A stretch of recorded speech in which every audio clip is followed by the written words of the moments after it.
స్వాగతం అండి. ఈరోజు SCERT ఆధ్వర్యంలో నిర్వహించబడుతున్న TSAT లైవ్ ప్రోగ్రాంలో ఫిజికల్ ఎడ్యుకేషన్ అండ్ వెల్బీయింగ్ అనేటువంటి అంశం మీద స్టేట్ రిసోర్స్ పర్సన్స్గా అందరూ కూడా ఈరోజు మరి నలుగురు నాతో పాటు పాల్గొన్నారు ఈ కార్యక్రమంలో. ఈ కార్యక్రమంలో అవకాశం కల్పించినందుకు గాను ఫస్ట్ పాఠశాల విద్యాశాఖ కమిషనర్ డైరెక్టర్ గారు నికోలస్ సార్ గారికి, అదేవిధంగా SCERT డైరెక్టర్ రమేష్ గారికి, CNT కరిక్యులం డిపార్ట్మెంట్ HOD తైసిన్ మేడం గారికి, ఈ కార్యక్రమాన్ని కోఆర్డినేషన్ చేసిన మధుసూదన్ రెడ్డి గారికి అందరికీ కూడా కృతజ్ఞతలు తెలియజేసుకుంటూ, ముందుగా వ్యాయామ విద్య నిర్వచనాలు, దానికి సంబంధించి ఎక్కడి నుంచి ఎక్కడి వరకు అది ఏర్పడింది, వ్యాపించింది, అమలవుతున్నది.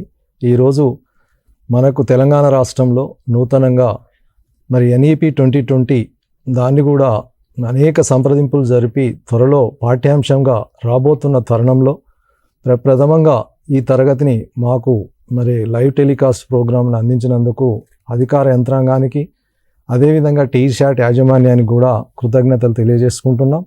మరి దీంట్లో ఫిజికల్ ఎడ్యుకేషన్ అనగానే మరి జనరల్గా అది చాలా బ్రాడ్, అందులో ఉన్నటువంటి సిలబస్ చాలా ఏరియాస్ ఉంటాయి. ఇవన్నీ కూడా మరి చైల్డ్ సెంటర్ని దృష్టిలో పెట్టుకొని అమలు చేస్తున్నటువంటి ప్రక్రియలలో ఫిజికల్ యాక్టివిటీసు చాలా అంశాలు సింపుల్ టు కాంప్లెక్స్ మెథడ్లో ప్రైమరీ లెవెల్ నుంచి మరి హై స్కూల్ వరకు కూడా ఫౌండేషన్ అనేది మోర్ ఇంపార్టెంట్. మరి దీంట్లో psychological foundation, biological foundation, sociological foundation, ఇట్లా అన్నీ కూడా మరి ఫౌండేషన్ అనేది ఎలా మనం పునాది వేయాలి విద్యార్థిలో అంటే, విద్యార్థి బెడ్ నుంచి లేవగానే పాఠశాల వాతావరణం గుర్తు రావాలి, లేవగానే నేను స్కూల్కి వెళ్తా అనేటువంటి ఆహ్లాదకర వాతావరణాన్ని పెంపొందించేదే మరి ఫిజికల్ యాక్టివిటీసు. దీంట్లో minor games, major games, recreation games, fun games, చాలా మరి వ్యక్తిగతమైనటువంటి అంశాల నుంచి మొదలు పెడితే టీం సంబంధించినటువంటి జట్టు క్రీడల వరకు ఉంటాయి. ఫైనల్గా అంతిమంగా ఒక విద్యార్థికి ఫిజికల్గా, మెంటల్గా, సోషల్గా, ఎమోషనల్గా, స్పిరిచువల్గా మెచ్యూరిటీ లెవెల్స్ పెంపొందించాలి అని అన్నప్పుడు ఈ కార్యక్రమాలు అనేవి చాలా అద్భుతంగా వాళ్ళ లోపల దాగి ఉన్నటువంటి శక్తుల్ని వెలికి తీయటానికి, మరి సామాజిక సర్దుబాట్లు చేసుకోవటానికి, ఫైనల్గా మనకు ప్రపంచ ఆరోగ్య సంస్థ WHO ప్రకారం ఒక వ్యక్తికి ఆరోగ్యం అంటే ఫిజికల్, మెంటల్గా, సౌండ్గా, ఎమోషనల్ బ్యాలెన్స్గా ఉండటమే కాదు, ఫైనల్గా ఎకనామిక్ ప్రొడక్టివిటీ అంటే అంతిమంగా ఒక వ్యక్తి ఎవరిని డిస్టర్బ్ చేయకుండా స్వచ్ఛందంగా తనకు తాను నిలబడి ఎగ్జిస్టెన్స్ తోటి ఉన్న పరిసరాలతో సర్దుబాటు చేసుకొని తన లోపల ఉన్న శక్తులన్నీ చైతన్యవంతంగా వ్యవస్థ కొరకు ఉపయోగించే విధానాన్ని వ్యక్తి పరిపూర్ణ ఆరోగ్యంగా విలియమ్స్ గారు, JF విలియమ్స్ కానీ ఇంకా రకరకాల వాళ్ళు నిర్వచించారు.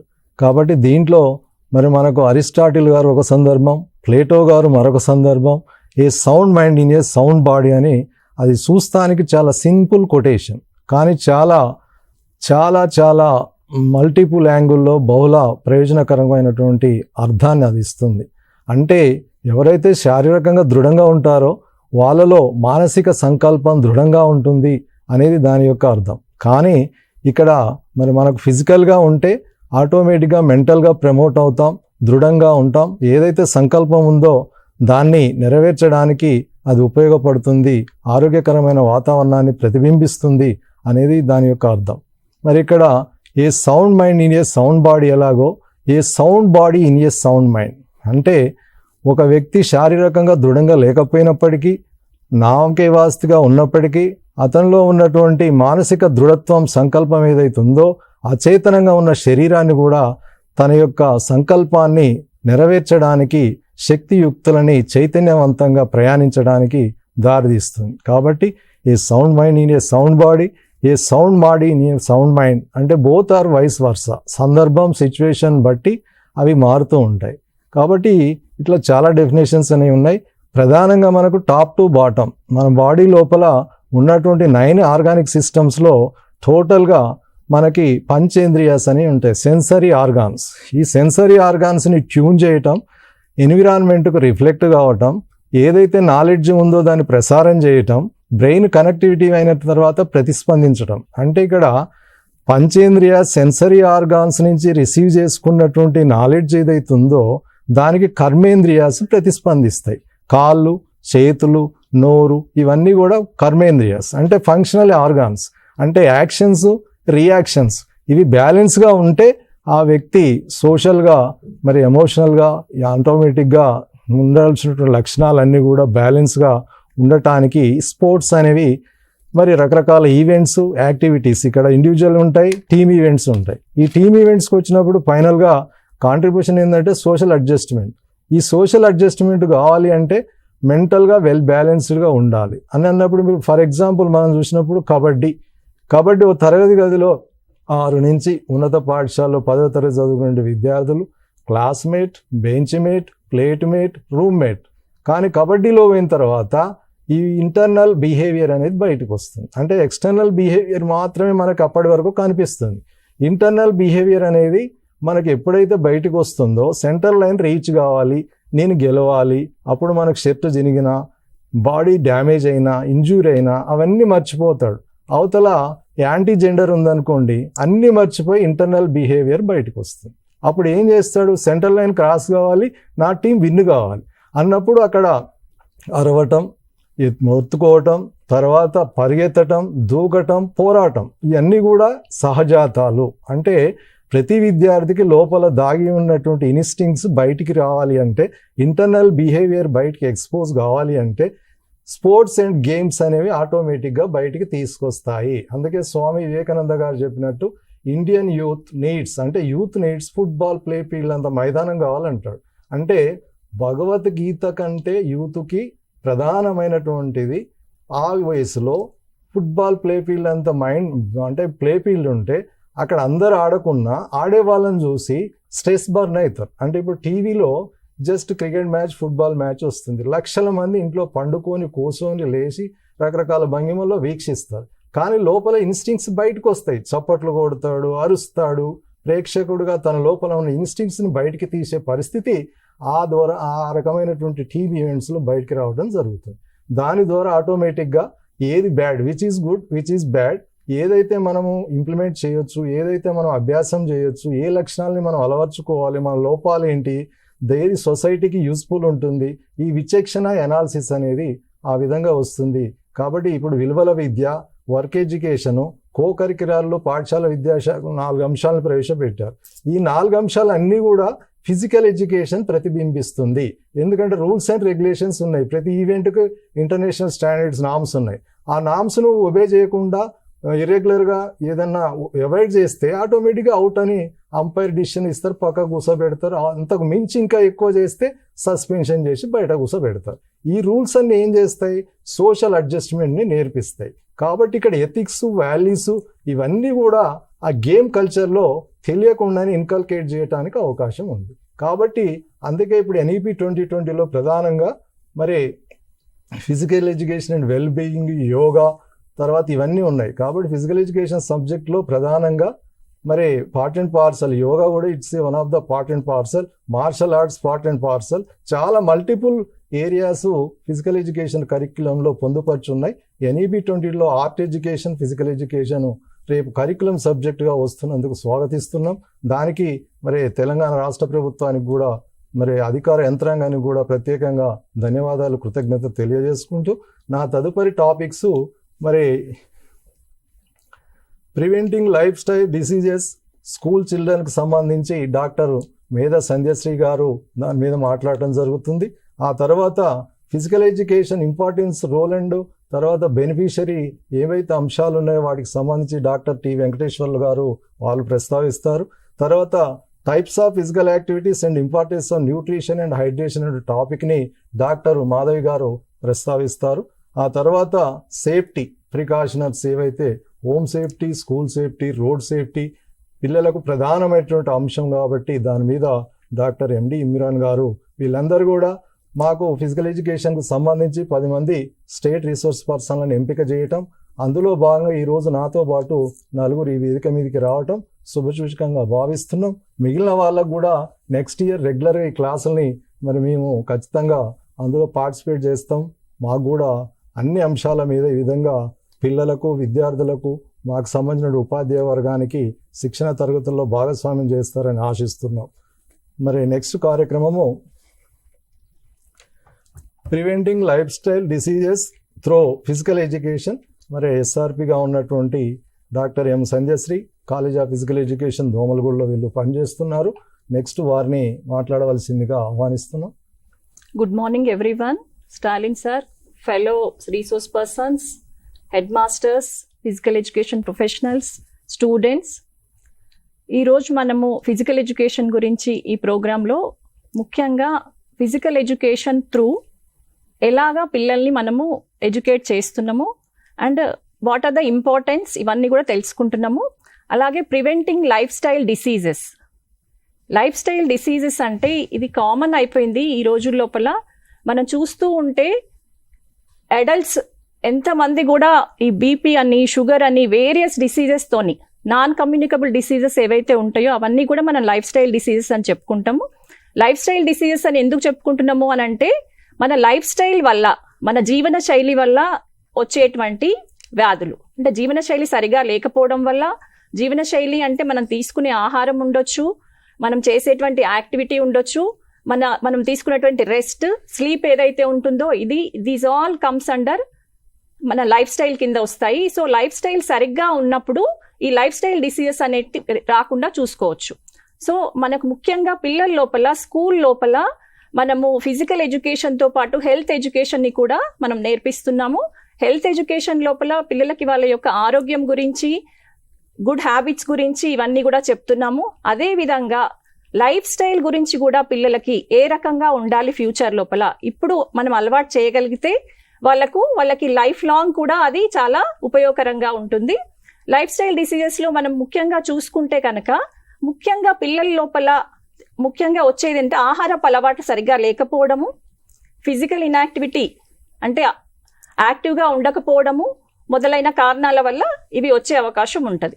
సో ఒకసారి అడల్ట్గా మారిన తర్వాత అప్పుడు బాధపడే కంటే చిన్నప్పటి నుంచే, విద్యార్థి దశ నుంచే వాళ్ళకి అంటే డైలీ వాళ్ళకు మనం ఎలాగైతే చదువు గురించి కానీ వివిధ రకాలైనటువంటి డైలీ కార్యక్రమాల గురించి ఎట్లయితే చెప్తున్నామో అదే విధంగా ఈ లైఫ్ స్టైల్ ఎట్లా ఉంటే మంచిది, ఏ రకమైనటువంటి అలవాట్లను కలిగి ఉండాలి, ఎటువంటి హ్యాబిట్స్ని వాళ్ళ ఇంకల్కేట్ చేసుకోవాలి వాళ్ళ లైఫ్ లోపల, ఇది కంటిన్యూస్గా లైఫ్ అంతా కూడా కంటిన్యూ అయ్యేట్టుగా వాళ్ళకు మనము ఏర్పరచగలిగితే విద్యార్థి దశ లోపల వాళ్ళు చాలా ఆరోగ్యంగా ఉండే అవకాశము ఉంటుంది. సో మనకి లైఫ్ స్టైల్ గురించి చెప్పుకున్నప్పుడు ముఖ్యంగా డిసీజెస్ ఏ రకంగా వచ్చే అవకాశం ఉంది, ఎటువంటి డిసీజెస్ ముఖ్యంగా మనకు ఉన్నాయి. లైఫ్ స్టైల్ డిసీజెస్లో మనకు చెప్పుకుంటే కనుక ఒబేసిటీ. ముఖ్యంగా ఒబేసిటీ అంటే ఓవర్ వెయిట్ ఉండడం, పిల్లలు వాళ్ళు ఉండాల్సిన వాళ్ళ వయసుకి వాళ్ళ ఎత్తుకి తగినట్టుగా అది వెయిట్ లేకుండా ఎక్కువ వెయిట్ ఉండడము, అది ఓవర్ వెయిట్, ఆ తర్వాత ఒబేసిటీకి దారి తీయడము. మెయిన్ లైఫ్ స్టైల్ డిసీజెస్ అన్నీ కూడా ముఖ్యంగా వాళ్ళ వెయిట్ మీద డిపెండ్ అయి ఉంటాయి. కరెక్ట్ వెయిట్ కనుక ఉంటే పిల్లలు వాళ్ళ వయసుకు తగిన వెయిట్ కనుక ఉంటే ఎటువంటి ఒబేసిటీకి కూడా దారి తీయదు. అలా కాకుండా ఒకసారి ఒబేసిటీకి రీచ్ అయితే కనుక వేరియస్ అదర్ డిసీజెస్ వచ్చే ఛాన్సెస్ ఉంటుంది. దాని లోపల టైప్ 2 డయాబెటీస్ ఉండొచ్చు, hypertension, cardiovascular diseases, certain cancers, osteoporosis, mental issues, this all comes under lifestyle diseases. So మెయిన్గా first part obesity. Most of the time పిల్లలు యాక్టివ్గా ఉండగలిగితే డేలో ఒబేసిటీ అని రానే రాదు. ఎప్పుడైతే సెడెంటరీ లైఫ్ స్టైల్కి అలవాటు పడతారో, అంటే ఎటువంటి యాక్టివిటీ లేకుండా ఎక్కువ స్క్రీన్ యూజ్ చేయడము, స్క్రీన్ మీన్స్ ఫోన్ ఉండొచ్చు, టీవీ ఉండొచ్చు, కంప్యూటర్ ఉండొచ్చు, వాట్ ఎవర్, ఎంతవరకు అవసరమో అంతవరకు కాకుండా ఎక్కువ టైం వాటిపైన స్పెండ్ చేయడం వల్ల వేరే యాక్టివిటీ తగ్గిపోతుంది, ఫిజికల్ యాక్టివిటీ, అవుట్డోర్ ప్లే తగ్గిపోతుంది. సో దాంతోపాటు వేరియస్ ఇష్యూస్ కూడా మొదలవుతాయి. సో అందుకని ముఖ్యంగా ఒబెసిటీ అనేదాన్ని మనం నివారించగలగాలి. మోస్ట్ ఆఫ్ ద టైం మనకి ఇండియా లోపల కనుక చూసుకుంటే మనకు ఒబెసిటీ గురించి చెప్పుకుంటే కనుక 3.3 crore చిల్డ్రన్ ఒబెసిటీతో బాధపడుతున్నారు. అది 2020 బేస్ లైన్ టెస్ట్ ప్రకారము. ఆ తర్వాత ఇదే కనుక ఇట్లానే కంటిన్యూ అయితే బై 2035 వరకు 8.3 crores children may come under obesity. So ఇది చాలా విపరీతమైనటువంటి ఆరోగ్య సమస్యలకు దారితీసే అవకాశం ఉంది. సో మనకి ఎడ్యుకేషన్ ఎంత ఇంపార్టెంటో, కెరియర్ ఎంత ఇంపార్టెంటో, పిల్లలు సెటిల్ అవ్వడం ఎంత ఇంపార్టెంటో, వాళ్ళ ఆరోగ్యము వాళ్ళ లైఫ్ స్టైల్ కూడా అంతే ఇంపార్టెంట్. సో అది మనము స్కూల్స్లో ఇప్పుడు విద్యార్థి దశలో గనక స్కూల్స్లో ఫిజికల్ ఎడ్యుకేషన్ని స్ట్రెంగ్తెన్ చేయగలిగితే ఫ్యూచర్లో మనం ఆ హాస్పిటల్ ఎక్స్పెండిచర్ని తగ్గించవచ్చు. సో చాలా వరకు మనము ఫైనాన్సెస్ని ఇంప్రూవ్ చేసుకోవచ్చు. వాళ్ళు ఏదైతే హాస్పిటల్స్కి పెట్టే ఖర్చును వారు వేరే అభివృద్ధి కార్యక్రమాలకు పెట్టుకోవచ్చు. సో అదే విధంగా స్కూల్ లోపల స్ట్రెంగ్తెన్ చేయగలగాలి. అది ఏ రకంగా చేయొచ్చు? According to World Health Organization మనకి వాళ్ళు కొన్ని గైడ్ లైన్స్ ఇచ్చినారు.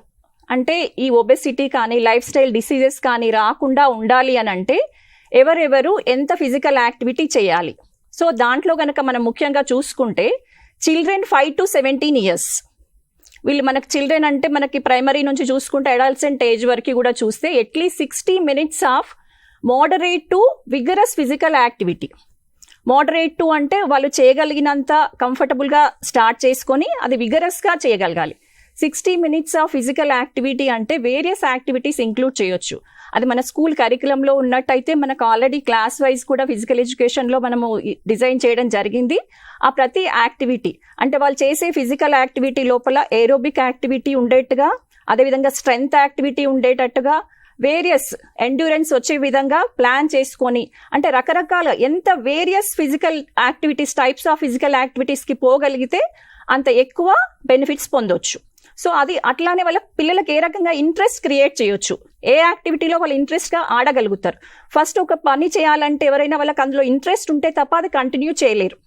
ఒకసారి చేసి ఊరుకోవడం కాదు, కన్సిస్టెంట్గా ఇది ప్రతిరోజు చేసే విధంగా, ఇప్పుడు స్కూల్లో ప్రతిరోజు చేసేది రేపు వాళ్ళకి ఫ్యూచర్లో ప్రతిరోజు లైఫ్లో చేసే విధంగా ఇంకల్కేట్ చేయగలగాలి. సో అట్లా వరల్డ్ హెల్త్ ఆర్గనైజేషన్ ఇచ్చిన మన గైడ్ లైన్స్ ప్రకారము ప్రతిరోజు ప్రతి విద్యార్థి 60 minutes of physical activity is most important. అదేవిధంగా చూసుకుంటే అడల్ట్స్ 18 to 64 years ఏజ్ చెప్పుకుంటే కనుక at least 150 to 300 minutes of moderate to intensity aerobic activity లేదా 75 to 150 minutes of vigorous activity per week. ఇది మనకు WHO ఇచ్చినటువంటి గైడ్ లైన్స్. వీటితో పాటు strengthening muscle strengthening activities involving all major muscles should be performed 2 or more days a week. అంటే strength activity అనేది ఖచ్చితంగా weekly twice. ఇది పిల్లలకు కానీ పెద్దవాళ్ళకి కానీ. So any activity either school children or adults parents ఎవరైనా సరే ఒక యాక్టివిటీ ఇప్పటి వరకు చేయకపోతే కనుక when they are starting the activity మోడరేట్గా స్టార్ట్ చేసి దాని ఇంటెన్సిటీని పెంచుకుంటూ వెళ్ళాలి. బట్ అది కంపల్సరీ కన్సిస్టెంట్గా ఉండాలి. ఏదో కొద్ది రోజులు చేయడము ఆపేయడము. స్కూల్ చిల్డ్రన్ చూసుకుంటే కనుక మనకు స్కూల్ టైంలో చేయడము, హాలిడేస్ రాగానే మళ్ళీ స్క్రీన్కి అలవాటు పడిపోవడం అట్లా కాకుండా, సో ఇది కంటిన్యూటీ ఉండాలి అని అంటే ఈవెన్ పేరెంట్స్ కూడా దీనిపైన శ్రద్ధ చూపించాలి. అంటే పిల్లల్ని ఎంతసేపు చదువుకోవడమే కాకుండా వాళ్ళకి అవుట్డోర్ ప్లే ఉందా, ఎంత యాక్టివిటీ చేసిండ్రు, ఎంత ఏరోబిక్, ఆ నాలెడ్జ్ కూడా పేరెంట్ టీచర్స్ మీటింగ్లో మనం పేరెంట్స్తో డిస్కస్ చేయగలిగితే. చాలామంది పేరెంట్స్ ఏంటంటే పిల్లల్ని ఎంతసేపు చదువుకోవడం వరకే ఇంపార్టెన్స్ చూపిస్తారు.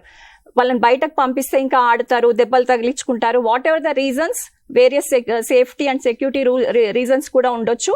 బట్ ఇది ఎంత ఇంపార్టెంట్ అంటే మనం ఎంత మంచి ఆహారం ఇస్తున్నాం పిల్లలకు, ఎటువంటి ఫెసిలిటీస్ ఇస్తున్నాం, ఎటువంటి లగ్జరీ ఇస్తున్నాం, అది ఇంపార్టెంట్ కాకుండా ఫిజికల్ యాక్టివిటీ కూడా వాళ్ళ లైఫ్లో ఒక భాగంగా ఉండేట్టు టీచర్స్ అండ్ పేరెంట్స్ కూడా చూడాల్సి వస్తుంది.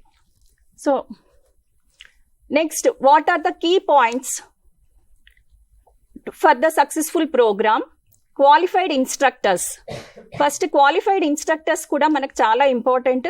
So anyhow we have physical education teachers in our schools.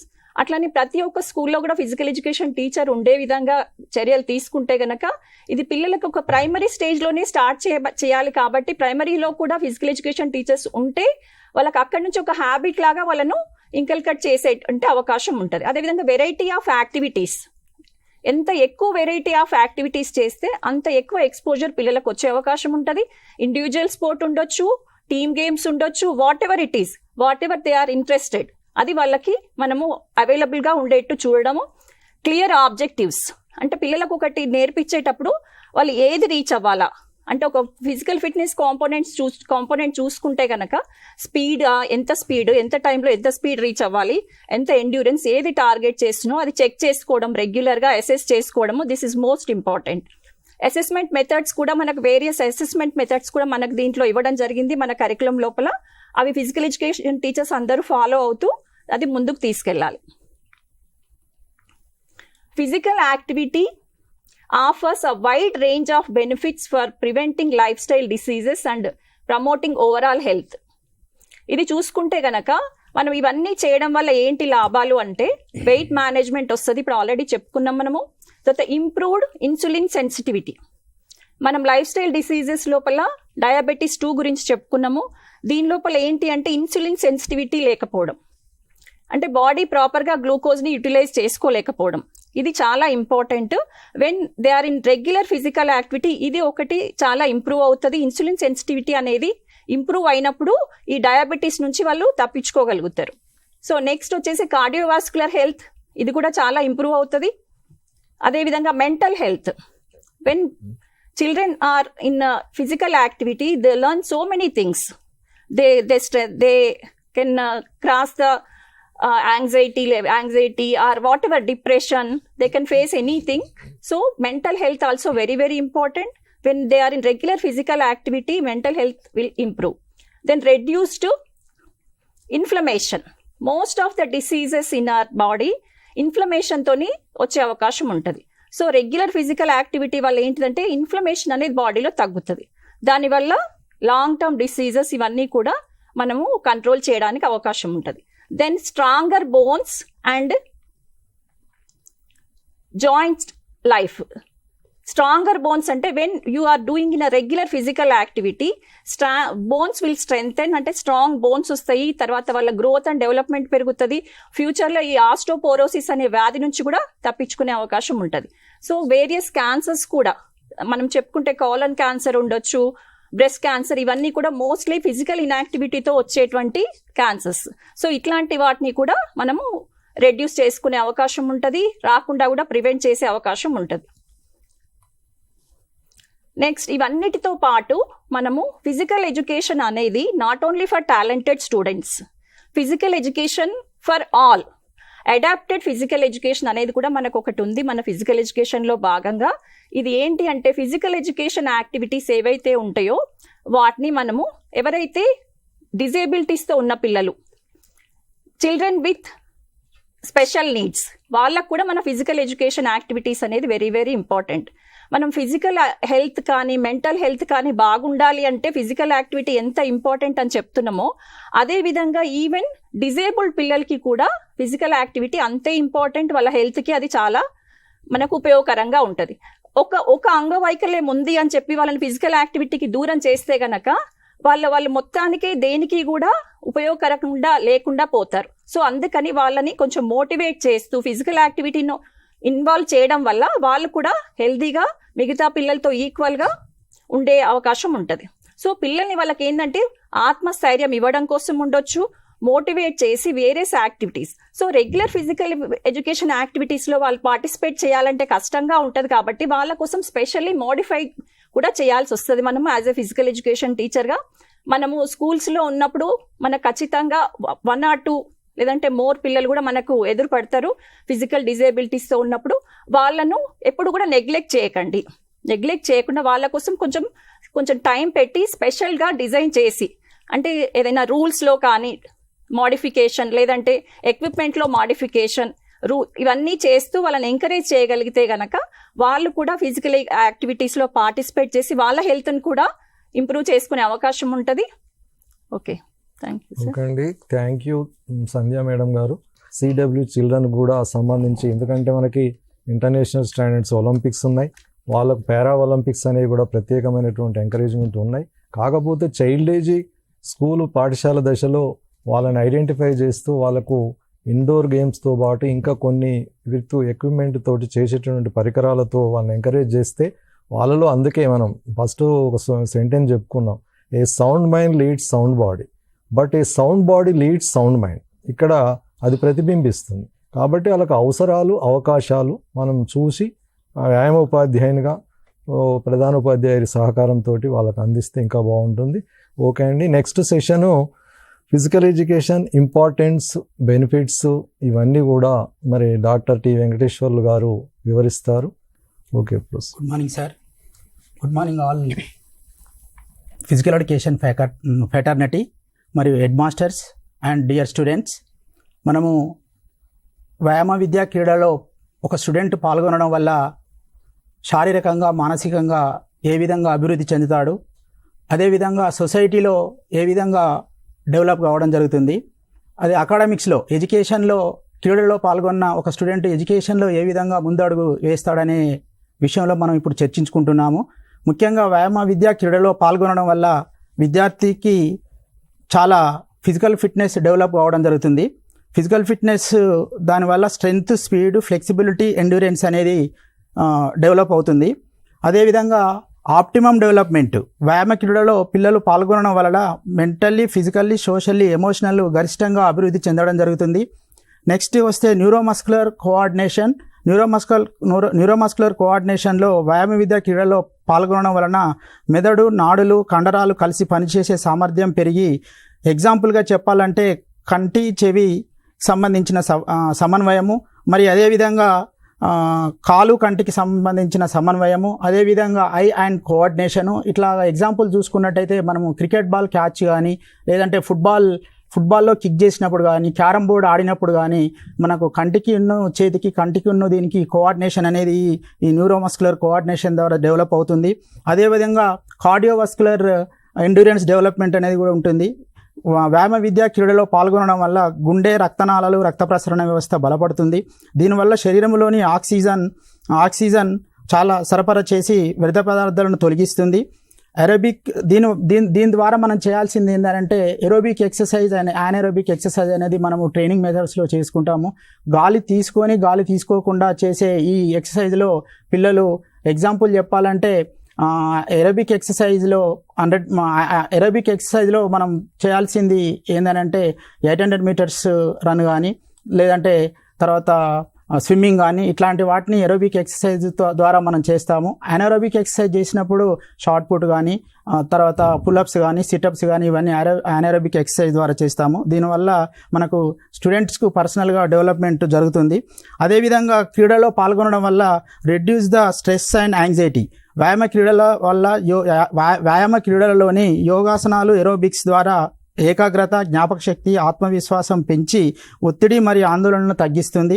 అదేవిధంగా ఎన్హాన్స్ ద అకాడమిక్ పర్ఫార్మెన్స్. ఇంతకుముందు అనుకున్నట్టు క్రీడల్లో పాల్గొనడం వల్ల యోగా, ప్రాణాయామ ఇవన్నీ చేయడం వల్ల ఆత్మవిశ్వాసం పెంచి ఒత్తిడి మరియు ఆందోళనలు తగ్గి చదువులో మెరుగైన ఫలితాలు సాధించే అవకాశం కూడా ఉంటుంది.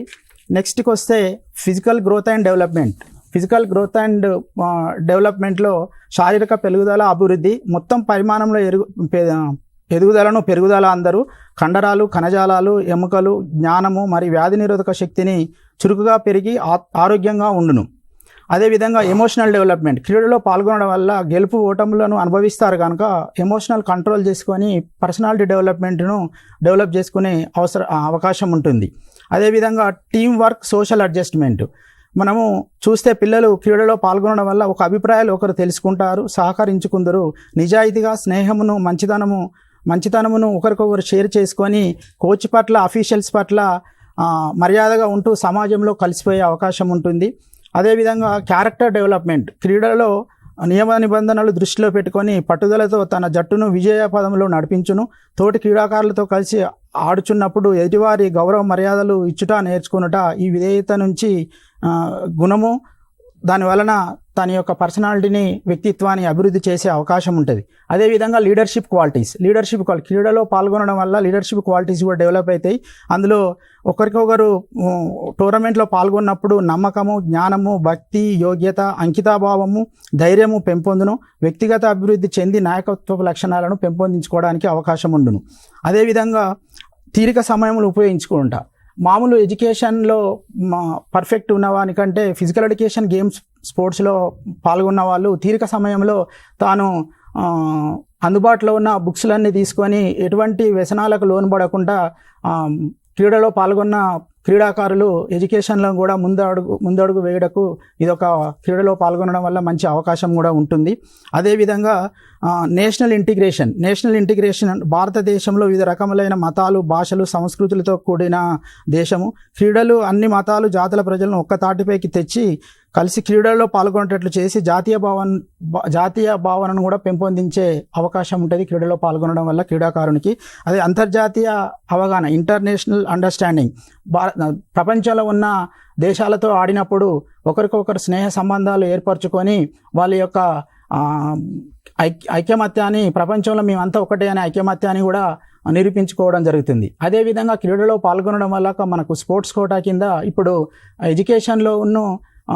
ఎడ్యుకేషన్లో మనకు రిజర్వేషన్స్ ఇవ్వడం, ఎంప్లాయ్మెంట్లోనూ ఎడ్యుకేషన్లో రిజర్వేషన్ ఇవ్వడం జరిగింది. క్రీడలో పాల్గొన్న వ్యక్తి తాను నేషనల్స్, ఇంటర్నేషనల్స్ ఆడితే పాలిటెక్నిక్లో కానీ, ఇంజనీరింగ్లో కానీ, హైయర్ ఎడ్యుకేషన్లో సీట్ రావడం జరుగుతుంది.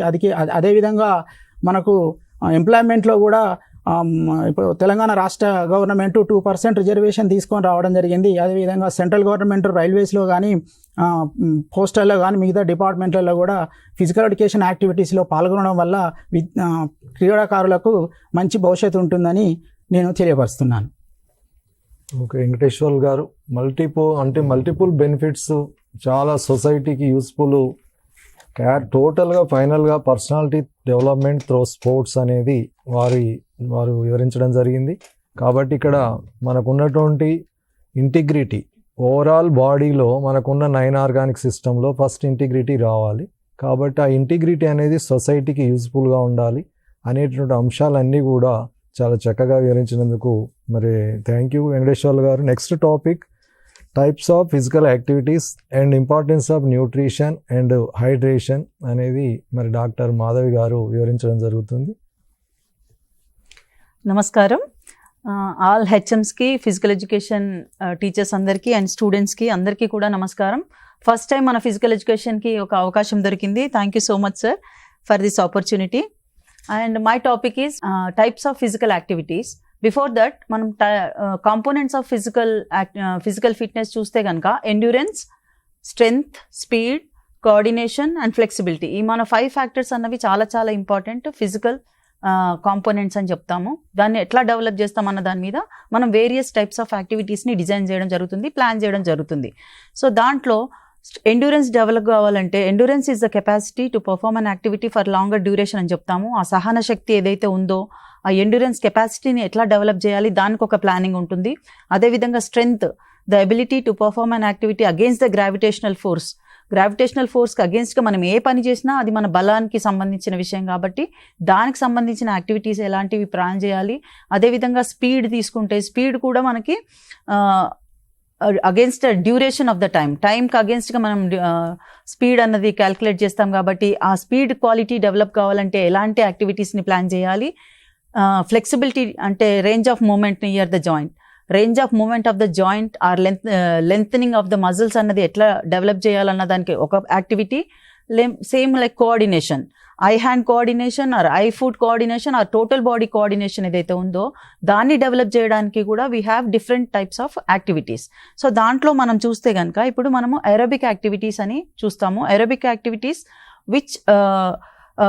which will help you, which are the we also know that cardio activities అని చెప్తామన్నమాట, which will help you to develop your heart health and lung capacity. So దానికోసమని మనం ఏరోబిక్ యాక్టివిటీస్లో rhythmic activities and repetitive activities అనేవి ఉంటాయి. So వాటిని మనము రెగ్యులర్గా practice చేపిస్తే లాట్ ఆఫ్ బెనిఫిట్స్ ఉంటాయి. ఎందుకంటే which develops endurance capacity, which develops little bit strength, little bit speed అనమాట. సో దాంట్లో బెనిఫిట్స్ ఏంటంటే హార్ట్ హెల్త్ అన్నది ఇంక్రీజ్ అవుతుంది అండ్ డిసీజ్ ప్రివెన్షన్ అన్నది జరుగుతుంది. ఆబ్వియస్గా హెల్దీ మైండ్, మనం అందరూ చెప్తూనే ఉన్నారు healthy mind remains in a healthy body, vice versa healthy mind remains in a healthy body అని. ఈ దేహం అనే దేవాలయాన్ని మనం ఎప్పుడు హెల్దీగా ఉంచుకుంటే దాంట్లో అంత పాజిటివిటీ నిండుతుందన్న ఉద్దేశంతో హార్ట్ హెల్త్ అన్నది చాలా ఇంపార్టెంట్. మనం ఏవైతే టైప్స్ ఆఫ్ ఫిజికల్ యాక్టివిటీస్ చేస్తున్నామో heart is the main important organ కాబట్టి హార్ట్ వేరియస్ ఆర్గాన్స్ని మనం స్ట్రాంగ్గా చేసుకుంటే డిసీజెస్ ప్రివెన్షన్ అన్నది కూడా జరుగుతుంది. అదేవిధంగా వెయిట్ మేనేజ్మెంటే కానీ దెన్ మెంటల్ హెల్తే కానీ ఇలా మనకి ఏ అంటే యాక్టివిటీస్లో పార్టిసిపేట్ చేయడం ద్వారా మనకి లాట్ ఆఫ్ బెనిఫిట్స్ ఉన్నవన్నది కనిపించింది. సెకండ్ యాక్టివిటీ మనం ఫిజికల్ యాక్టివిటీ చూస్తే అనారోబిక్ యాక్టివిటీస్. మన aerobic యాక్టివిటీస్లో where we uses the oxygen, in anaerobic యాక్టివిటీస్లో we will do the activity with high intensity with short duration అనమాట. So anaerobic activities are forms of physical exercises that involve short burst of high intensity efforts where body produces energy without using oxygen. అంటే మన high intensity activities, sprinting runs ఉన్నాయి, so తక్కువ డ్యూరేషన్లో ఎక్కువ performance ఇవ్వాలి కాబట్టి ఇలాంటి యాక్టివిటీస్కి మనము anaerobic యాక్టివిటీస్ని ప్లాన్ చేయడం జరుగుతుంది. దానికోసం weightlifting is also comes under anaerobic activity. And పుషప్సే కానీ స్క్వాట్సే కానీ ఈ ఓన్ బాడీ ఎక్సర్సైజెస్ ఇవన్నీ కూడా మనము చేపిస్తే మనకి anaerobic క్వాలిటీస్ ఏవైతే ఉన్నాయో అవి డెవలప్ అవుతాయి. దాంట్లో క్యారెక్టరిస్టిక్స్ ఆఫ్ anaerobic యాక్టివిటీస్లో చూస్తే కనుక హై ఇంటెన్సిటీ యాక్టివిటీస్ మనం హై ఎక్స్ప్లోజివ్ పవర్ డెవలప్ అవుతుంది, స్ట్రెంగ్త్ డెవలప్ అవుతుంది, స్పీడ్ డెవలప్ అవుతుంది. కాబట్టి హై ఇంటెన్సిటీ యాక్టివిటీస్ని ఉండేటట్టుగా ప్లాన్ చేసుకోవాలి with short duration. High intensity ఉన్నప్పుడు duration will be very less. ఎప్పుడైతే లోడ్ ఎక్కువ ఇస్తున్నామో దానికి తక్కువ మనము డ్యూరేషన్ ఇవ్వాల్సి ఉంటుంది. Fast and powerful movements involve అయి ఉంటాయి. Then leads to muscle fatigue quickly, increases strength, speed and power. As I said earlier, anaerobic activities ద్వారా మనకి స్ట్రెంగ్త్, స్పీడ్ అండ్ పవర్ అన్నది combination of speed and strength ద్వారా మనకి explosive power అనేది కూడా improve అవుతుంది అనమాట. So anaerobic activities, anaerobic activities రెండు చూసాము. anaerobic యాక్టివిటీస్లో కూడా బెనిఫిట్స్ ఏమున్నాయంటే it strengthens the muscle, it improves the speed, it improves the body density, boost the metabolism, athlete performance and in power స్పోర్ట్స్లో చాలా యూజ్ అవుతుంది అని చెప్పాము. anaerobic activities along with the aerobic activities రెండు కలిసి మనం ఏదైతే ప్లాన్ చేస్తామో దాంట్లో ఓవరాల్ డెవలప్మెంట్, ఓవరాల్ ఫిట్నెస్ మనం ముందే చెప్పాము, endurance, speed, strength, coordination, flexibility అన్నీ డెవలప్ అవుతాయి. So anaerobic activities what qualities improves, aerobic activities what quality improves, వాటిని బేస్డ్ ఆన్ దట్ మనము ప్లాన్ చేసుకొని ఆ క్వాలిటీస్ని డెవలప్ చేయాల్సి ఉంటుంది. అండ్ ఇక్కడ ఒక ఫ్లెక్సిబిలిటీ యాక్టివిటీస్ కూడా మనము, ఫ్లెక్సిబిలిటీ అంటేనే మనం చెప్పాము range of movement near the joints అని చెప్పి. జాయింట్స్ దగ్గర ఉన్నటువంటి మూమెంట్స్ని మనము రెగ్యులర్గా ఏదైతే యాక్టివిటీస్ చేపిస్తామో, ఎస్పెషలీ స్ట్రెచ్చింగ్ ఎక్సర్సైజ్ చేయడం ద్వారా ఆ రేంజ్ అనేది ఇంప్రూవ్ అవుతుంది. ఫర్ ఎగ్జాంపుల్ కబడ్డీలో హ్యాండ్ టచ్ నేర్పియాలి. ఫస్ట్ మామూలుగా ఎంత రేంజ్ ఆఫ్ మూమెంట్ ఉందో అంతే చేస్తుండొచ్చు. నంబర్ ఆఫ్ టైమ్స్ మనం హ్యాండ్ టచ్ ప్రాక్టీస్ చేపిస్తే రీచ్ అన్నది ఇంప్రూవ్ అవుతుంది. డెఫినెట్గా జాయింట్ల దగ్గర రేంజ్ ఆఫ్ మోషన్ అన్నది డెవలప్ అవుతుంది. సో ఈ యాక్టివిటీస్ చేయించడం వల్ల, పర్టికులర్గా ఖోఖో ఉంది, పోల్ డైవ్ చేయాలి, సో రీచ్ అనేది చాలా అవసరం. సో కొన్ని మన ఖోఖో కబడ్డీ గేమ్స్ గురించి ఎగ్జాంపుల్గా చెప్తే అవి. అదేవిధంగా మనకి బెనిఫిట్స్ ఆఫ్ ఫ్లెక్సిబిలిటీ యాక్టివిటీస్లో చూస్తే జాయింట్ మూమెంట్స్ చాలా ఈజీగా అవుతాయి. ఎప్పుడైతే జాయింట్స్ ఈజీగా మూవ్ అవుతాయో, మజిల్ స్ట్రాంగ్గా ఉంటుందో అప్పుడు ఎలాంటి ఇంజురీస్ అన్నవి ప్రివెంట్ చేయొచ్చు. అదేవిధంగా బాడీ పోస్చర్ని అండ్ రిలాక్సేషన్కి కూడా మనకి ఫ్లెక్సిబిలిటీ యాక్టివిటీస్ అన్నవి పనికొస్తాయి అనమాట. దెన్ బ్యాలెన్సింగ్ అండ్ కోఆర్డినేషన్ చూస్తే కనుక balancing exercises, coordination both are central nervous system మీద డిపెండ్ అయి ఉంటాయి. Are the activities helps to improve body control, stability, movement, accuracy and sports performance. They are essential for daily activities. And దీంట్లో కూడా మనకి dynamic balancing exercises and static balancing exercises అని ఉంటాయి. Balancing చేయడం ద్వారా మన సిఎన్ఎస్ అన్నది మన కంట్రోల్లో ఉంటుంది, బాడీ పోస్చర్ అన్నది కంట్రోల్లో ఉంటుంది. బాడీని కంట్రోల్లో చేసుకోవడం కోసం బ్యాలెన్సింగ్ ఎక్సర్సైజెస్ అన్నవి కూడా మనం ఇంక్లూడ్ చేయడం జరుగుతుంది. Lot of benefits balancing exercises ద్వారా: improves posture, prevents fall and injuries, enhances core strength, improves sports performance. Core strength మనకి CG, centre of gravity body మధ్యలో ఉంటుంది. ఎప్పుడైతే you practise lot of balancing exercises, నీ core strength అన్నది develop అవుతుంది. Core strength స్ట్రాంగ్గా ఉంటే మిగతా ఆర్గన్స్ అన్ని కూడా కోఆర్డినేట్ అవుతాయి. నెక్స్ట్ మనం కోఆర్డినేటివ్ ఎక్సర్సైజెస్లో చూస్తే it improves the ability to use different body parts together smoothly and efficiently. So మనం ఏదైనా ఒక వర్కౌట్ చేయాలి, ఏదైనా యాక్టివిటీ చేయాలి అంటే it may be physical activity in the form of sports, it may be physical activity in the form of day to day life. మనం day to day లైఫ్లో చేసిన పని అయినా సరే ఫిజికల్ యాక్టివిటీలో చేసిన పని అయినా సరే, ఏ పని చేసినా కూడా coordination of various parts of the our body is so important అనమాట. దాంట్లో ఫస్ట్ మనం చూస్తే హ్యాండ్ అండ్ ఐ కోఆర్డినేషన్. మనకి బాల్ని అసెస్ చేయడమే కానీ, లేకపోతే వాలీబాల్ తీసుకుంటే బాల్ ఎక్కడికి వస్తుంది ఫస్ట్ చూస్తారు. ఫస్ట్ ఐ కాంటాక్ట్ అయిన తర్వాతనే హ్యాండ్ మూమెంట్ అన్నది వస్తుంది. అంటే that eye and hand coordination అన్నది జరుగుతుంది ఈ కోఆర్డినేటివ్ ఎక్సర్సైజ్ యాక్టివిటీ చేయించడం వల్ల. Then foot and eye coordination. Foot and eye and foot కోఆర్డినేషన్లో కూడా కాల్తో చూస్తారు బాల్ని, then they will go for kicking. అంటే ఐ అన్నది ఫస్ట్ ఐడెంటిఫై చేసి దట్ కోఆర్డినేట్స్ విత్ ద లెగ్తో కిక్ చేయాలి. కాబట్టి ఫుట్బాల్లో eye and foot coordination exercise జరుగుతాయి.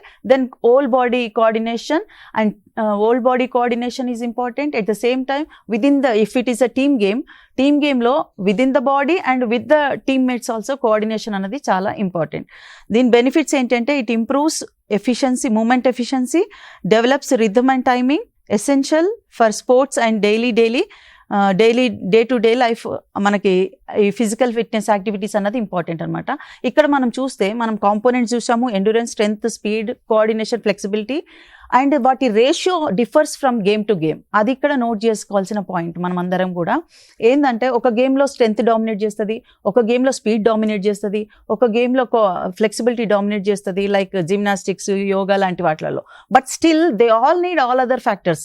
ఇప్పుడు మనకి ఓన్లీ స్ట్రెంగ్త్ డామినేట్ చేస్తుంది కదా అని మిగతా వాటిని వదిలేయడానికి లేదు. We also need as a kabaddi player strength required ఉన్నప్పటికీ కూడా we need speed, we need coordination, we need flexibility, we need strength అనమాట, ఎండ్యూరెన్స్ ఆల్సో.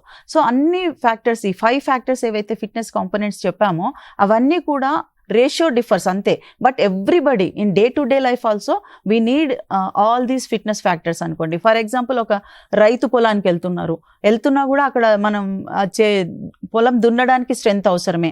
మళ్ళీ అక్కడ నుంచి రావడానికి ఆ పొలం దున్నాలన్నా కూడా ఆ కోఆర్డినేషన్ ఇన్ ద బాడీలో ఎలా ఉండాలి. డే టు డే లైఫ్లో కూడా మనకి 5 ఫిట్నెస్ ఫ్యాక్టర్స్ అనేది చాలా ఇంపార్టెంట్. దాంతోపాటు మనకి న్యూట్రిషన్ అండ్ హైడ్రేషన్ ఆల్సో చాలా ఇంపార్టెంట్. మనందరికీ తెలుసు న్యూట్రిషన్ క్వాలిటీస్ ఏముంటాయంటే carbohydrates, proteins, fats, vitamins and minerals ఉంటాయి. కాబట్టి ఇవన్నీ కూడా ఏ రేషియోలో తీసుకోవాలి అంటే సింపుల్గా చెప్పాలి అంటే మనం చేస్తున్న వర్క్ బట్టి మనం తీసుకునే ఆహారం అనేది డిపెండ్ అయి ఉండాలి. ఇప్పుడు నువ్వు వర్క్ తక్కువ చేసుకుంటూ ఆహారం ఎక్కువ తీసుకుంటే ఇంతకుముందు మనం ఒబేసిటీ ప్రాబ్లం అవుతుందని విన్నాం కదా, అది డెఫినెట్గా ఆ మిగిలిపోయిన ఎనర్జీ ఏదైతే ఉందో which you are not spending, ఆ స్పెండ్ చేయకపోవడం వల్ల అది అడిపోస్ డిష్గా మారి మనల్ని ఒబేసిటీ వైపు తీసుకెళ్తుంది. సో అది కొంచెం దృష్టిలో పెట్టుకొని మనం చేస్తున్న వర్క్ను బట్టి మన ఫుడ్ ఇంటేక్ అన్నది ఉండాలి, మన క్వాలిటీస్ న్యూట్రిషియస్గా ఉందా లేదా అన్నది చూసుకోవాలి. నెక్స్ట్ హైడ్రేషన్ అన్నది కూడా చాలా important. Water hydration hydration is nothing but intake of water. So మన human body consist of 75% of water ఉంది కాబట్టి మనం ఆ లెవెల్ అన్నది మెయింటైన్ చేయాలి. So that it helps us to maintain thermo regulatory activities. అంటే మన బాడీలో ఉన్న వేడి, చల్లదనము వాటిని రెగ్యులేట్ చేయడానికి మనకు వాటర్ చాలా హెల్ప్ చేస్తుంది. మనందరికీ తెలుసు వాటరే న్యూట్రియంట్స్ని క్యారీ ఫార్వర్డ్ చేస్తుంది, వాటరే మనల్ని ఆక్సిజన్ క్యారీ ఫార్వర్డ్ చేస్తుందని. సో వాటర్ తీసుకోవాలి అన్నది ఈ మధ్య మనం బాగా చూస్తున్నాము. బట్ ఏ ఏజ్ గ్రూప్ వాళ్ళు ఎంత వాటర్ తీసుకోవాలి, ఏ ఏజ్ గ్రూప్ ఎప్పుడెప్పుడు వాటర్ రిక్వైర్మెంట్ ఉంటుంది, ఆ డోస్లో తీసుకోవాలి. ఒకరోజు 4 లీటర్స్ తాగమన్నారు కదా అని మార్నింగ్ లేసి 4 లీటర్స్ వాటర్ తాగడం కాకుండా 1 డేలో 24 అవర్స్ యువర్ టైంలో డేలో నువ్వు ఎంత నీ హైట్ వెయిట్ని బట్టి నువ్వు ఎంత వాటర్ తీసుకోవాలన్నది ఆ చార్ట్ని బట్టి మనం అట్లా తీసుకోవాల్సి ఉంటుందన్నమాట. సో ఓవరాల్గా చూస్తే మనకి physical activities, types of physical activities ఏవైతే ప్లాన్ చేస్తున్నామో దానికి న్యూట్రిషన్ సపోర్ట్, హైడ్రేషన్ సపోర్ట్ కూడా చాలా చాలా ఇంపార్టెంట్ అనమాట. మనం లైఫ్లో ఏదైనా సాధించాలి అనుకుంటే కనుక అన్ని విధాలుగా ఓవరాల్ డెవలప్మెంట్ అన్నది చాలా అవసరం. Especially physical education more focuses on physical fitness, mentally strength and emotional balance, social adjustment and spiritual enrichment. All qualities ఏవైతే మా ఫిజికల్ ఎడ్యుకేషన్లో ఉన్న ఈ 5 క్వాలిటీస్ ఏవైతే ఉన్నాయో ఓవరాల్ డెవలప్మెంట్ మీద ఫోకస్ చేస్తుంది, ఓవరాల్ వెల్ బీయింగ్ మీద ఫోకస్ చేస్తుంది. కాబట్టి మనము ఏవైతే డిజైన్ చేసేటప్పుడే ఇవన్నీ ప్లాన్ చేసుకోవాలి. Human body, don't forget that human body is made for movement అనమాట. మూమెంట్ లేకపోతే మనం చచ్చిపోయిన వాళ్ళ కింద సమానం. ఎందుకంటే పుట్టిన ప్రతి పిల్లోడు కూడా చచ్చేంత వరకు కూడా మూమెంట్ చేయాల్సిందే. పుట్టిన పసి పిల్లోడికి హ్యాండ్స్ లెగ్స్ మూవ్ చేయమని ఎవరు చెప్పారు? ఇట్స్ అ నేచరే మనకు అన్ని నేర్పిస్తూ ఉంటుంది. సో ఫిజికల్ యాక్టివిటీ అన్నది చాలా చాలా important. Hope everybody will practice daily one or the other activity అని అనుకుంటూ thank you so much. Okay, thank you Madhav గారు. చాలా మోటార్ ఫిట్నెస్ కాంపోనెంట్స్ ఆఫ్ అడాల్సెంట్స్, పాఠశాలలోనే అడాల్సెంట్స్ ఉంటారు కాబట్టి వాళ్ళ యొక్క ఓవరాల్గా హౌ టు మౌల్డ్, వాళ్ళని ఎన్విరాన్మెంటల్ ఫ్లక్చుయేషన్స్ని ఎట్లా కౌంటర్ చేయాలి, ఎట్లా కోఆర్డినేట్ చేయాలి, ఎలా వాళ్ళకి యూస్ఫుల్గా వాతావరణాన్ని చక్కదిద్దాలి, ప్లాన్ ఆఫ్ యాక్షన్ని ఎట్లా రూపొందించుకోవాలనే అంశాల మీద వాళ్ళు వివరించడం జరిగింది. నెక్స్ట్ ప్రోగ్రామ్ సేఫ్టీ ప్రికాషన్స్కి సంబంధించి డాక్టర్ ఎండి ఇమ్రాన్ గారు వివరించడం జరుగుతుంది. Thank you sir. నమస్కారం సార్. ఈ టీసాట్ ద్వారా లైవ్ చూస్తున్న విద్యార్థులు అందరికీ నమస్కారం. ఆల్ హెచ్ఎంస్కి అందరికీ నమస్కారం. నా పేరు డాక్టర్ ఎండి ఇమ్రాన్. ఈరోజు నేను కవర్ చేయబోయే టాపిక్ సేఫ్టీ ప్రికాషన్స్. అయితే మనము ఫిజికల్ ఎడ్యుకేషన్లో ముఖ్యంగా ఏంటంటే ప్రతిరోజు ప్రతి పిల్లవాడు ప్రతి ఫిజికల్ యాక్టివిటీలో అనేది ఇన్వాల్వ్ అవ్వడం జరుగుతుంది. దీంట్లో మనకు సేఫ్టీగా ఉండడం అనేది చాలా ముఖ్యమైన అంశం. ఎందుకంటే మనం ఏదైనా ఫిజికల్ యాక్టివిటీలో ఇన్వాల్వ్ అయినప్పుడు గాయాలు అయ్యే అవకాశాలు మనకు చాలా ఎక్కువగా ఉంటాయి. అలాగే మనకు హెల్త్ కూడా మనం కాపాడుకోవాల్సిన అంశం, మన రెస్పాన్సిబిలిటీ అది. కాబట్టి మనము సేఫ్టీగా ఉండడం మన ఒక బాధ్యతగా ఉండాలి. అయితే దీనికి సేఫ్టీగా ఉండడానికి మనము కొన్ని యూజ్ చేస్తాం. ఏంటంటే మనకు వార్మింగ్ అప్ అనేది చేస్తాము. మనకు ఏమేమి ఉంటాయి సేఫ్టీగా ఉండడానికి? వార్మింగ్ అప్ చేస్తాము, అండ్ కూల్ డౌన్ ఎక్సర్సైజెస్ చేస్తాము, అండ్ రకరకాల ఎక్సర్సైజులు చేయడం ద్వారా మన బాడీని ఇంజురీస్ కాకుండా మనము కాపాడుకోవడం జరుగుతుంది. అండ్ ఫస్ట్ ఆఫ్ ఆల్ మనము ఏం చూస్తున్నాం అంటే ఇక్కడ వార్మింగ్ అప్ గురించి చూస్తున్నాం. ఎందుకంటే మనము ఫిజికల్ ఎడ్యుకేషన్లో స్పోర్ట్స్లో కావచ్చు, ప్రతి పిల్లవాడు గేమ్స్లో ఇన్వాల్వ్ అయినప్పుడు ఇది గ్రూప్ దీంట్లో రన్స్ చేస్తాము, జంప్స్ చేస్తాము, గేమ్ ఆడతాము. ఒక గ్రూప్ ఆఫ్ పీపుల్ అందరు కలిసి, పిల్లవాళ్ళందరూ కలిసి గేమ్స్ ఆడుతుంటారు కాబట్టి ఇంజురీస్ అయ్యే అవకాశం ఉంటాయి. బిఫోర్ స్టార్టింగ్ ఎనీ యాక్టివిటీ మనము వార్మింగ్ అప్ అనేది చేయాలి. అది చాలా ముఖ్యమైన వార్మింగ్ అప్ ఏంటంటే preparing an individual for physical activity. ఒక ఫిజికల్ యాక్టివిటీ కంటే ముందు మనము ఆ ఇండివిజువల్ని సంసిద్ధీకరణం చేయడం. అంటే ప్లేయర్ యొక్క బాడీ టెంపరేచర్ అనేది ఇంప్రూవ్ చేయాలి. బాడీ టెంపరేచర్ ఇంప్రూవ్ చేయడం ద్వారా ఏమవుతుందంటే పిల్లవాడిలో ఆప్టిమం పర్ఫార్మెన్స్ ఇవ్వడానికి అండ్ ఇంజురీస్ కాకుండా ఉండడానికి అవకాశం ఉంటుంది. అయితే మనకు డ్రైవిస్ అనే శాస్త్రవేత్త తన యొక్క రీసెర్చ్లో ఏం చూశారంటే, ఎప్పుడైతే వార్మింగ్ అప్ చేయడం ద్వారా బాడీ యొక్క టెంపరేచర్ అనేది ఇంక్రీజ్ అయిపోయి తన యొక్క పర్ఫార్మెన్స్ అనేది ఇంప్రూవ్మెంట్ కనిపించింది. అది డ్రైవిస్ యొక్క రీసెర్చ్లో కనిపించింది. అలాగే మనకు హిల్ అనే శాస్త్రవేత్త ఏం చెప్తాడంటే, మనకు బాడీ వార్మింగ్ అప్ చేయడం ద్వారా బాడీ టెంపరేచర్ ఇంక్రీజ్ అవుతుంది. ఇఫ్ నార్మల్ టెంపరేచర్ కంటే మన బాడీ టెంపరేచర్ అనేది తక్కువ ఉన్నది అనుకోండి, మన రియాక్షన్ టైం అనేది చాలా తక్కువ ఉంటుంది. అదే రకంగా ఒకవేళ మన నార్మల్ టెంపరేచర్ కంటే బాడీ టెంపరేచర్ అనేది కొద్దిగా ఎక్కువగా ఉందనుకోండి, మన మజిల్స్కి ఎక్కువ బ్లడ్ ఫ్లో జరిగి మజిల్ మూమెంట్ కూడా ఎక్కువ జరిగి పర్ఫార్మెన్స్ అనేది ఇంప్రూవ్ అవుతుందని మనకు హిల్ అనే శాస్త్రవేత్త కూడా చెప్పడం జరిగింది. అయితే మనకు కొన్ని గైడింగ్ ప్రిన్సిపల్స్ అనేవి ఉన్నాయి. వార్మింగ్ అప్ చేసేటప్పుడు కొన్ని సూత్రాలు పాటించాలి. ఏం పాటించాలంటే వార్మింగ్ అప్ అనేది సింపుల్ టు కాంప్లెక్స్ ఉండాలి. ఫస్ట్ చేసి మన ఎక్సర్సైజ్ ఎలా ఉండాలంటే విగరస్ ఫిజికల్ యాక్టివిటీకి వెళ్ళే ముందు ఫస్ట్ సింపుల్ టు కాంప్లెక్స్ ఉండాలి. డైరెక్ట్గా కాంప్లెక్స్ ఎక్సర్సైజ్ చేయడం ద్వారా ఏమవుతుందంటే పిల్లవాడిలో ఫస్టే అన్నెసెసరీ ఫ్యాటింగ్ అనేది డెవలప్ అయిపోయి మెయిన్ యాక్టివిటీకి వచ్చేసరికి పర్ఫార్మెన్స్ ఇవ్వకుండా ఉంటుంది. కాబట్టి సింపుల్ టు కాంప్లెక్స్ ఉండాలి ఖచ్చితంగా. అలాగే ఎక్సర్సైజ్ ఫర్ ఆల్ బాడీ, మన బాడీ హెడ్ టు టో వరకు మనము first before major activity toe నుంచి మన హెడ్ టు టో వరకు ఎక్సర్సైజ్ అనేది చేయడం చాలా ముఖ్యమైన అంశం. అదే రకంగా including stretching exercise and losing exercise కూడా మన యొక్క వార్మింగ్ అప్లో ఇంక్లూడ్ చేయాలి. అండ్ మన ఇంటెన్సిటీ కూడా ఏ రకంగా ఉండాలంటే మన సరిపడా మన బాడీ ఎంత అయితే ఇంటెన్సిటీ తీసుకుంటుందో అంతే ఇంటెన్సిటీ మన బాడీకి ఇంటెన్సిటీతో మన వార్మింగ్ అప్ అనేది ప్లానింగ్ చేయాలి. లేకపోతే ఎక్కువ ఓవర్ ఇంటెన్సిటీ ఇచ్చారనుకోండి ఆ యొక్క ప్లేయర్కి ఇంజురీ అయ్యే అవకాశం ఉంటుంది. అదే రకంగా అన్నెసెసరీ ఫ్యాటిక్ అనేది డెవలప్ అవుతుంది. అదే రకంగా age and sex, warming up should be according to age and sex. ప్రతి మానవులో anatomical differences according to age ఉంటాయి, అకార్డింగ్ టు జెండర్ ప్రకారం కూడా వాళ్ళు డిఫరెన్సెస్ ఉంటాయి. కాబట్టి వాళ్ళ ఏజ్కు తగ్గట్టుగా మన వార్మింగ్ అప్ ఎక్సర్సైజ్లు ప్లాన్ చేయాలి. అదే రకంగా ఈ వార్మింగ్ అప్ ఎలా ఉండాలంటే it should be suitable for the sports or game. ఏదైతే గేమ్ లేదా స్పోర్ట్ ఆడుతున్నామో దానికి సంబంధించిన సూటబుల్ వార్మింగ్ అప్ అనేది ప్లాన్ చేసుకోవాలి. And warming up should be done in exact time. ఏదైతే మనము మేజర్ యాక్టివిటీకి వెళ్తున్నామో దానికంటే ఒక 10-15 నిమిషాల ముందు మన వార్మింగ్ అప్ అనేది చేయాలి. ఆ 10-15 నిమిషాల ముందు ఎందుకు చేస్తున్నామంటే ఆ గ్యాప్లో టెంపరరీ ఫ్యాటిక్ అనేది ఇంప్రూవ్ అవుతుంది. ఆ గ్యాప్లో ఆ టెంపరరీ ఫ్యాటింగ్ అనేది రికవరీ అయిపోయి మెయిన్ యాక్టివిటీకి రెడీ అయిపోతారు. అదేవిధంగా మనకు వార్మింగ్ అప్ చూసుకున్నట్టయితే వార్మింగ్ అప్ మేజర్లీ టూ టైప్స్గా డివైడ్ చేయొచ్చు. ఒకటి psychological warmup and physiological warmup. Psychological warmup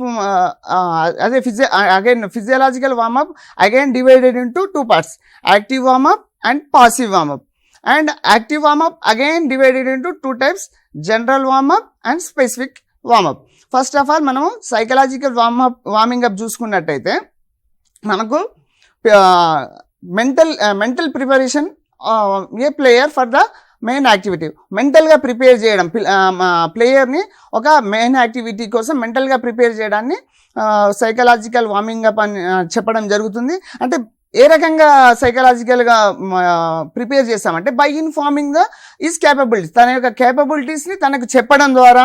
and అదే రకంగా అపోజిట్ ప్లేయర్ యొక్క డీమెరిట్స్ తనకి చెప్పడం ద్వారా కొద్దిగా మెంటల్గా ప్రిపేర్డ్ అవుతారన్నమాట. అదే రకంగా ప్రీవియస్ విక్టరీస్ తనకు గుర్తు చేయడం ద్వారా ఈ రకంగా ప్లేయర్కి ఏమైనా డౌట్స్ ఉంటే డౌట్స్ క్లియర్ చేయడం ద్వారా మెంటల్గా ప్రిపరేషన్ చేసి ఏదైనా మేజర్ గేమ్కి వచ్చినప్పుడు బిఫోర్ సైకలాజికల్గా ప్రిపేర్ చేయడాన్ని దీన్ని సైకలాజికల్ వార్మింగ్ అప్ అని చెప్పడం జరుగుతుంది. ఫిజియోలాజికల్ వార్మప్ అంటే మన సైకలాజికల్ వార్మప్ చూసుకున్నట్టయితే అది మైండ్కి సంబంధించింది. ఫిజియోలాజికల్ వార్మప్ చూసుకున్నట్టయితే ఇది బాడీకి, మన శరీరానికి సంబంధించింది. దీంట్లో మన బాడీలో సార్ చెప్పినట్టు రకరకాల సిస్టమ్స్ బాడీలో ఉంటాయి. ఆ బాడీలో రకరకాల సిస్టమ్స్ అన్నిటిని ఇన్వాల్వ్ చేస్తూ మనము శారీరకంగా చేసే వార్మింగ్ అప్ని ఫిజియోలాజికల్ వార్మింగ్ అంటే ఫిజికల్ వార్మింగ్ అప్ అని చెప్పడం జరుగుతుంది. Thank you. ఓకే ఇమ్రాన్ గారు, ప్రధానంగా మనకి వార్మింగ్ అప్ అనేది fundamental, general warming up, specific warming up. కాబట్టి ఇది ఈరోజు మనం స్కూల్ కాంప్లెక్స్లో కూడా ఈ అంశాన్ని పెట్టడం జరిగింది. మరి దీంట్లో ప్రధానంగా జనరల్ వార్మింగ్ అంటే మనకు జనరల్గా ఎకడమిక్స్ సైడ్ రెడీనెస్ అంటారు, సంసిద్ధత. ఈ సంసిద్ధత అనేది ప్రిపేర్డ్నెస్ మనం చెప్పడం జరుగుతుంది. Before going to the activity అన్ని రకాలుగా టాప్ టు బాటమ్ ఆర్గాన్స్ని సంసిద్ధతలోకి తీసుకురావటం. డ్యూరింగ్ ద యాక్టివిటీలో ఏం చేయాలనేది ఇక్కడ మనకు ప్రిపేర్డ్నెస్లో అంతా పికప్ చేస్తాం. కాబట్టి అది గేమ్ను బట్టి మారుతూ ఉంటుంది ఏ గేమ్కి అనేది. బట్ దాంట్లో ఫిట్నెస్ ఎక్స్పోజ్ కావడానికి, ఫిట్నెస్ ప్రదర్శించడానికి, అల్పేరుగాని పోరాటం చేయడానికి కండిషనింగ్ అనేది ఇంకోటి ఉంటుంది, స్పెసిఫిక్ ఎక్సర్సైజ్. దానికి లోడింగ్, ఇంటెన్సిటీ, ఇట్లా డిఫరెంట్ వెయిట్, ఇట్లా చాలా ఉంటాయి. అవన్నీ కూడా ఈరోజు క్రికెట్ ఉంది, టెస్ట్ మ్యాచ్, 1 day మ్యాచ్, అది 2020కి వచ్చింది. అదే టెస్ట్ మ్యాచ్ అంటే 5 రోజులు నిలబడి ఆడాలి. కాబట్టి అంత ఫిట్నెస్ ఉండాలంటే దానికి స్పెసిఫిక్గా సంబంధించినటువంటి nutrition, at the same time exercise, ఇవన్నీ కూడా దాంట్లో ప్లాన్ ఆఫ్ యాక్షన్లో ప్రాక్టీస్ చేయించడం జరుగుతుంది. కాబట్టి ఇది పాఠశాలలో కూడా విద్యార్థులకు సేఫ్టీ, తర్వాత వార్మింగ్ అప్, ఇవన్నీ కూడా ఇంజురీస్ కాకుండా గాయాలని తగ్గించడానికి, అయిన గాయాలని నివారించడానికి, త్వరితగలన కోలుకోవటానికి, ఇవన్నీ కూడా అందులో ఉన్నటువంటి అంశాలని చాలా చక్కగా వివరించారు. మరి మనకు ఈరోజు ఉన్నటువంటి ఈ అంశాలన్నింటినీ కూడా 1 by 1 మరి సంధ్యశ్రీ గారు అందరూ కూడా మరి పిహెచ్డి పరిశోధన చేసి 10 మంది ఉన్నటువంటి ఎస్ఆర్పీలలో సబ్జెక్ట్ని ఇంప్రూవ్మెంట్ చేసుకుంటూ మరి మనకి ఇచ్చినటువంటి ఎస్సీఆర్టీ కరిక్యులం మరియు అందులో మనం రేపు రూపొందించబోయేటువంటి అంశాలకి శిక్షణకు ఇవన్నీ కూడా నెక్స్ట్ తదుపరి కార్యక్రమాల్లో ఇంకా విపులంగా ఇచ్చినటువంటి అంశాల మీద సమగ్రంగా చర్చించడం, తర్వాత నేర్చుకోవటం, శిక్షణ ఇవ్వటం, తర్వాత నిరంతరంగా సాధన చేయించడం, ఇవన్నీ కూడా అంశాలు. మరి స్పోర్ట్స్ పాలసీలో ఆనరబుల్ చీఫ్ మినిస్టర్ గారు రాష్ట్ర ప్రభుత్వంలో సమగ్రంగా క్రీడలకు ప్రాధాన్యతనిస్తున్నారు. వాళ్ళు 2% స్పోర్ట్స్ కోటా రిజర్వేషన్ అది ఎడ్యుకేషన్లో ఇస్తున్నారు, ఎట్ ద సేమ్ టైం ఎంప్లాయ్మెంట్లో ఇస్తున్నారు. అందులో చాలామంది ఎంపికై ఉద్యోగాల్లో కూడా రావడం జరిగింది. కాబట్టి రాబోయే రోజులలో కూడా అన్ని సెక్టార్లలో, అన్ని ఎంప్లాయ్మెంట్, అన్ని డిపార్ట్మెంట్లలో కూడా క్రీడాకారులకు మరి ఎక్కువ అంటే హైయెస్ట్ ప్రాతినిధ్యం చేసిన ప్రాధాన్యతను బట్టి వాళ్ళకు ఉద్యోగ కల్పన, ఉపాధి కల్పన అనేది లభిస్తుంది. At the same time physical education final goal ఏంటంటే ఫిట్నెస్. ఈ ఫిట్నెస్ మీన్స్ ఫైనల్గా ఏంటంటే జాబ్ వచ్చినా రాకున్నా వ్యక్తి ఎక్కడ ఉన్నా తను ఒక స్వశక్తిగా తన మీద తాను నిలబడి ఎక్కడ కూడా అలసిపోకుండా క్రీడా స్ఫూర్తిని ప్రదర్శిస్తూ తన మీద డిపెండ్ అయినటువంటి ఫ్యామిలీ కానీ సమాజాన్ని కానీ ప్రభావితం చేస్తూ ఎంతో కొంత వాళ్ళకు సేవ చేస్తూ ఒక గుడ్ సిటిజన్షిప్ని వాళ్ళ ఇంట్లో కానీ బయట కానీ సొసైటీలో కానీ వాళ్ళలో పెంపొందించడానికి శాయశక్తుల కృషి చేయటం అనేదే ఫిజికల్ ఎడ్యుకేషన్ యొక్క గోల్ ఫైనల్గా. కాబట్టి మరి వ్యాయామ విద్య దీనికి సంబంధించి హెల్త్ అండ్ ఫిజికల్ ఎడ్యుకేషన్ అనేది గతంలో మనము దాన్ని ఎన్సీఆర్టీ, ఎస్సీఆర్టీలో చెప్పుకున్నాం. రాబోయే ఎన్ఈపీ 2020లో ఫిజికల్ ఎడ్యుకేషన్ అండ్ వెల్ బీయింగ్గా టైటిల్ మీద పుస్తకాలు కూడా సమగ్రంగా దేశంలో ఉన్న అన్ని ప్రాంతీయ భాషల్లో కూడా ట్రాన్స్లేషన్ చేసి ఎన్సీఆర్టీ వెబ్సైట్లో క్లాస్ వైజ్ 3rd క్లాస్ నుంచి 12th క్లాస్ వరకు ఎన్సీఆర్టీ వెబ్సైట్లో టెక్స్ట్ బుక్స్ ఉన్నాయి. ఎప్పుడైతే మనకు అధికారికంగా ఎన్ఈపీ 2020 ప్రోగ్రాం ప్రారంభించబడుతుందో అప్పుడు క్లాస్ వైజు మనం కూడా అకాడమిక్ సైడ్ పాఠ్యాంశాలని బోధించడం, టీచింగ్, కోచింగ్ ఇవన్నీ కూడా ప్రాక్టీస్ చేయడం అనేది జరుగుతుంది.